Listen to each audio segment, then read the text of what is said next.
বড়লোকদের মায়েরা যেমন হয় ভার্সেস মধ্যবিত্তদের মায়েরা যেমন হয়। এই নিন আপনার এই মাসের ফিসটা। তাহলে ও কেমন পড়াশোনা করছে? পড়াশোনা তো ভালো করে হচ্ছে না একদমই। ও এবার দেখছি মারতে হবে।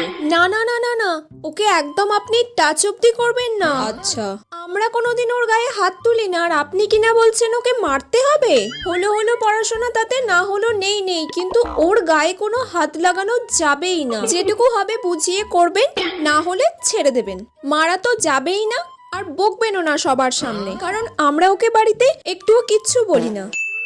এই নিন স্যার আপনার এবারের মাইনেটা। হ্যাঁ দিন। তা স্যার এবারে ভালো করে পড়াশোনা করছে তো?